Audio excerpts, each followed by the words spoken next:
Hi all, അസ്സലാമലൈക്കും. Welcome back to Silnas kitchen. ഇന്നത്തെ recipe ഒരു അടിപൊളി വെറൈറ്റി ടേസ്റ്റി ആയിട്ടുള്ള നല്ലൊരു ഈവനിങ് സ്നാക്സിന്റെ റെസിപ്പിയാണ്. കുട്ടികൾക്കും വലിയവർക്കൊക്കെ ഒരുപാട് ഇഷ്ടാവുന്ന നല്ല ടേസ്റ്റി ആയിട്ടുള്ള ഒരു ഐറ്റം ആണ് ഇത്. നമുക്ക് ഒരുപാട് ഉണ്ടാക്കിയതിന് ശേഷം സ്റ്റോർ ചെയ്ത് വെച്ചിട്ട് അങ്ങനെയും കഴിക്കാൻ പറ്റും. അകം നല്ല സോഫ്റ്റും പുറമെ നല്ല ക്രിസ്പി ആയിട്ടിരിക്കുന്ന ഒരു അടിപൊളി പലഹാരമാണ്. അപ്പോൾ ഇതെങ്ങനെയാണ് തയ്യാറാക്കുന്നതെന്ന് അറിയാനായിട്ട് വീഡിയോ സ്കിപ്പ് ചെയ്യാതെ മുഴുവനായിട്ടൊന്ന് കണ്ടു നോക്കണേ.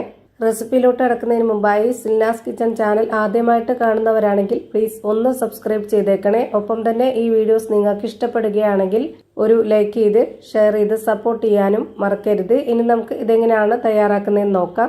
ഇതിനു വേണ്ടി ആദ്യം തന്നെ ഒരു ക്യാരറ്റ് തൊലിയൊക്കെ കളഞ്ഞതിന് ശേഷം നന്നായിട്ട് കഴുകി ഇതുപോലെ ചെറുതായിട്ട് കട്ട് ചെയ്ത് വെച്ചിട്ടുണ്ട്. ഇനി നമുക്കിതൊന്ന് കുക്കറിലിട്ടിട്ട് നന്നായിട്ടൊന്ന് വേവിച്ചെടുക്കാം. കുക്കറിൽ വളരെ കുറച്ച് വെള്ളം വെച്ചിട്ട് ഇതൊന്ന് കുക്കറിലേക്ക് ഇട്ട് കൊടുത്തിട്ട് 2 വിസിലടുപ്പിച്ച് വേവിച്ചെടുത്തിട്ടുണ്ട്. അപ്പോഴേക്ക് നല്ലപോലെ വെന്ത് ഉടഞ്ഞിട്ടുണ്ട്. ഞാനിത് കൈകൊണ്ട് ഞെക്കി കാണിച്ചു തരാം. ഇതുപോലെ വെന്ത് കിട്ടിയിട്ടുണ്ട്. ഇനി ഇതൊന്ന് ചൂടാറാനായിട്ട് വെയിറ്റ് ചെയ്യണം. എന്നതിന് ശേഷം നമുക്കിതൊരു മിക്സിയുടെ ജാറിലേക്ക് ഇട്ട് കൊടുത്തിട്ട് നന്നായിട്ട് അരച്ചെടുക്കണം. ഇപ്പം ഞാനിത് അരച്ചെടുക്കാനായിട്ട് ചെറിയൊരു മിക്സിയുടെ ജാർ എടുത്തിട്ടുണ്ട്. അതിലേക്ക് ഇത് മുഴുവനായിട്ടും ഇട്ട് കൊടുക്കാം. ചൂടോടുകൂടി ഇട്ട് കൊടുക്കരുത്, ചൂടാറിയതിനു ശേഷം വേണം ഇട്ട് കൊടുക്കാനായിട്ട്. ഇനി ഇതിലേക്ക് മധുരത്തിന് ആവശ്യമായിട്ടുള്ള പഞ്ചസാരയോ അല്ലാന്നുണ്ടെങ്കിൽ ഇതുപോലെ ശർക്കര പൊടിച്ചതോ ഇട്ട് കൊടുക്കാം. ഞാനിവിടെ ശർക്കര പൊടിച്ചത് ഒരു 1/2 കപ്പ് മെഷർമെന്റിന്റെ കപ്പിൽ ഒരു 1/4 കപ്പോളം ഇട്ട് കൊടുത്തിട്ടുണ്ട്. അത് പോരാ ആ ഒരു മധുരം. അപ്പോൾ ഞാനിതിലേക്ക് ഒരു 3 ടേബിൾ സ്പൂൺ അളവിലുള്ള പഞ്ചസാര കൂടെ ഇട്ട് കൊടുത്തിട്ടുണ്ട്. ഇനി ഇതിലേക്ക് ആ ഒരു മധുരത്തിനെ ബാലൻസ് ചെയ്യാനായിട്ട് ഒരു നുള്ള് ഉപ്പും കൂടെ ഇട്ട് കൊടുത്തതിന് ശേഷം നല്ല കട്ടിയായിട്ടുള്ള പശുവിൻ പാലോ അല്ലാന്നുണ്ടെങ്കിൽ തേങ്ങാപ്പാലോ ഒഴിച്ചു കൊടുക്കാം. ഞാനിവിടെ പശുവിൻ പാലാണ് ഒഴിച്ചു കൊടുത്തിട്ടുള്ളത്. ഇനി ഇത് നന്നായിട്ടൊന്ന് അരച്ചെടുത്തതിന് ശേഷം മാറ്റി വെച്ചേക്കാം. അടുത്തതായിട്ട് ഒരു ബൗളിലേക്ക് 250 ml കപ്പിന്റെ അളവിൽ 2 കപ്പ് ഗോതമ്പ് പൊടിയാണ് ഇട്ട് കൊടുക്കുന്നത്. മൈദപ്പൊടിയിൽ തയ്യാറാക്കിയാൽ മതി എന്നുള്ളവർക്ക് അങ്ങനെ മൈദപ്പൊടി ഇട്ട് കൊടുക്കാവുന്നതാണ്. ഞാനിവിടെ ഗോതമ്പ് പൊടിയിലാണ് ചെയ്തിട്ടെടുക്കുന്നത്. ഇനി നമ്മുടെ ഈ ഒരു പലഹാരം ഒന്ന് നല്ല സോഫ്റ്റ് ആയിട്ട് കിട്ടാനായിട്ട് ഒരു നുള്ള് സോഡാപ്പൊടി ഇട്ട് കൊടുക്കുന്നുണ്ട്.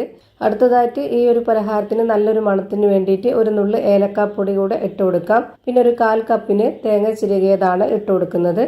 ഇനി ഒരു 3 ടേബിൾ സ്പൂൺ അളവിലുള്ള പാൽപ്പൊടി ഇട്ട് കൊടുക്കാം. ഇനി നമ്മൾ നേരത്തെ അരച്ചു വെച്ചിരുന്ന ആ ഒരു ക്യാരറ്റിന്റെ മിക്സ് മുഴുവനായിട്ടും ഇതിലേക്ക് ഒഴിച്ചു കൊടുക്കാം. ഇനി ഇത് കൈവച്ചിട്ട് നല്ല പോലെ ഒന്ന് കുഴച്ചിട്ടെടുക്കണം. ഈ ഒരു മിക്സിന്റെ നനവ് മാത്രം മതി ഇത് നമുക്ക് കുഴച്ചിട്ടെടുക്കാനായിട്ട്. വേറെ ഇനി ആവശ്യമുണ്ട്, പൊടി കൂടുതൽ എടുത്തിട്ടുണ്ട് എന്നുണ്ടെങ്കിൽ കുറച്ചുകൂടെ പാൽ ഒഴിച്ചാൽ മതി. പക്ഷെങ്കിൽ ഞാനിപ്പോൾ എടുത്തിട്ടുള്ള ഈ ഒരു 2 കപ്പ് ഗോതമ്പ് പൊടിക്ക് ബാക്കി എല്ലാ ഇൻഗ്രീഡിയൻസിന്റെ അളവും കറക്റ്റ് ആയിട്ടുണ്ട്.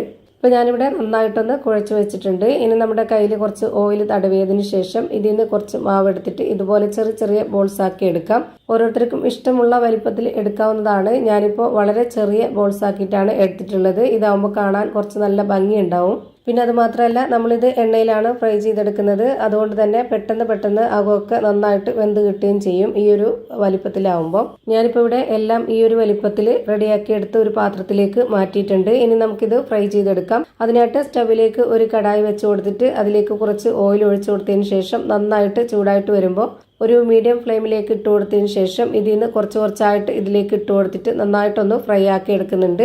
ഇതിൽ ഒരുപാട് ഫ്ലെയിമിന്റെ ആവശ്യമില്ല. ഫ്ലെയിം കൂടിപ്പോയാൽ പെട്ടെന്ന് കരിഞ്ഞു പോവും, അകം വേവേയില്ല.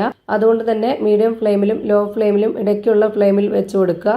ഇതെല്ലാം ഇട്ട് കൊടുത്ത ഉടനെ തന്നെ പെട്ടെന്നൊന്ന് ഇളക്കി കൊടുക്കണം, അല്ലാന്നുണ്ടെങ്കിൽ അടിക്ക് പിടിക്കും. പിന്നെ നമുക്ക് കുഴപ്പമില്ല, അതങ്ങനെ കിടന്ന് വെന്ത് കിട്ടിക്കോളും. പിന്നെ ഇതൊരു പകുതി വേവാകുമ്പോൾ വീണ്ടും നമുക്കിതുപോലെ ഒന്ന് ഇളക്കി ഇട്ട് കൊടുക്കാം. അപ്പോൾ അതിന്റെ എല്ലാ ഭാഗത്തും ഒരുപോലെ വെന്ത് കിട്ടും. അപ്പോൾ ഇതിന്റെ 2 സൈഡും ഒരുപോലെ വെന്ത് കിട്ടിയിട്ടുണ്ട്. ഇനി നമുക്കിത് എണ്ണയിൽ നിന്ന് കോരി മാറ്റാം. ഇത് അധികം എണ്ണ കുടിക്കാത്ത നല്ല ടേസ്റ്റി ആയിട്ടുള്ള ഒരു പലഹാരമാണ്. ഇതുപോലെ തന്നെ എല്ലാം ഫ്രൈ ചെയ്ത് ഞാനൊരു പാത്രത്തിലേക്ക് മാറ്റുന്നുണ്ട്. ഇത് നമുക്ക് ഒരുപാട് നാളത്തേക്ക് സ്റ്റോർ ചെയ്ത് വെച്ച് കഴിക്കാവുന്നതാണ്. ഇതൊരു പാത്രത്തിലേക്ക് ഇട്ടിട്ട് ചൂടാറിയതിന് ശേഷം നമ്മൾ ഏതെങ്കിലും ഒരു പ്ലാസ്റ്റിക് ടിന്നിലോ അല്ലെങ്കിൽ പ്ലാസ്റ്റിക് കവറിലോ എയർ ടൈറ്റ് ചെയ്ത് വെച്ചിരുന്നു കഴിഞ്ഞാൽ ഒരു 15-20 ദിവസമൊക്കെ നമുക്കിത് എടുത്തു വെച്ചിട്ട് കഴിക്കാവുന്നതാണ്. ഞാനിതിന്റെ മുകളിലേക്കായിട്ട് കുറച്ച് പഞ്ചസാര പൊടിച്ചത് ഇട്ട് കൊടുക്കുന്നുണ്ട്. ഇത് നിർബന്ധമൊന്നുമില്ല. എന്നിട്ട് ഇതുപോലെ പാത്രത്തോടെ നന്നായിട്ടൊന്ന് ഇളക്കി കൊടുക്കുക. അപ്പോൾ എല്ലാ ഭാഗത്തും എത്തും. സ്റ്റോർ ചെയ്ത് വെക്കാനാണെന്നുണ്ടെങ്കിൽ ഈ ഒരു പഞ്ചസാര പൊടിച്ചത് ഇട്ട് കൊടുക്കണ്ട. ഇപ്പോൾ തന്നെ കഴിക്കാനാണെന്നുണ്ടെങ്കിൽ ഇങ്ങനെ ഇട്ടിട്ട് നമുക്ക് കഴിക്കാവുന്നതാണ്. ഇങ്ങനെ ആകുമ്പോൾ വീഡിയോയ്ക്ക് കാണാൻ ഒരു നല്ല ഭംഗിയുണ്ടാവും. അതുപോലെ നമ്മുടെ കുട്ടികൾക്കൊക്കെ ഭയങ്കരമായിട്ട് ഇഷ്ടമാവും. ഇപ്പോൾ കണ്ടില്ലേ, പുറം ഭാഗം നല്ല ക്രിസ്പിയും അകം നല്ല സോഫ്റ്റ് ആയിട്ടിരിക്കുന്ന ഒരു അടിപൊളി പലഹാരം റെഡിയായി കിട്ടി. അപ്പോൾ ഇത്രയേ ഉള്ളൂ ഇന്നത്തെ വീഡിയോ ഇഷ്ടമായാൽ ലൈക്ക് ചെയ്യാനും കമന്റ് ചെയ്യാനും ഷെയർ ചെയ്യാനും മറക്കരുത്. പുതിയൊരു വീഡിയോയുമായി വീണ്ടും വരും. Thank you for watching.